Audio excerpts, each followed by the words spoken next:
আজ বানাবো lockdown viral এই ডারলুনা কফি। এটা তৈরি করার সব থেকে সহজ পদ্ধতি হচ্ছে এরকম একটা ছোট্ট বোতল নিয়ে তার মধ্যে 2 চামচ কফি, 2 চামচ চিনি, 2 চামচ গরম জল দিয়ে বোতলটাকে ঠিক এইভাবে ঝাঁকানাকা করে নাচাতে হবে।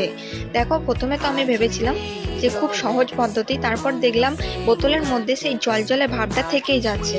তাই আমি এটাকে একটা বাটির মধ্যে ঢেলে নিলাম। এবার এটাকে খুব ভালো করে আমি ফাটিয়ে নিচ্ছি প্রায় 5 মিনিট মতো। আমার হাতটা তো প্রায় ব্যথা হয়ে গেছে। হ্যাঁ, এই কফিটা খেতে গেলে কিন্তু তোমাদের হাত ব্যথা একটু করতেই হবে। দেখো কি সুন্দর এটা ক্রিমের মতো হয়ে গেছে। তারপর এটাকে আমি সাইডে রেখে গ্লাসের মধ্যে দিয়ে দিলাম গরম দুধ, আর উপর থেকে দিয়ে দিলাম ওই ক্রিমি কফিটা, আর দিচ্ছি একটু গুঁড়ো কফি যাতে দেখতে সুন্দর লাগে। ব্যাস রেডি আজকে আমাদের লকডাউন ভাইরাল এই ডারলুনা কফি। তোমরা যারা স্ট্রং ফ্লেভারের কফি খেতে পছন্দ করো তারা অবশ্যই এটা একবার ট্রাই করো। টাটা।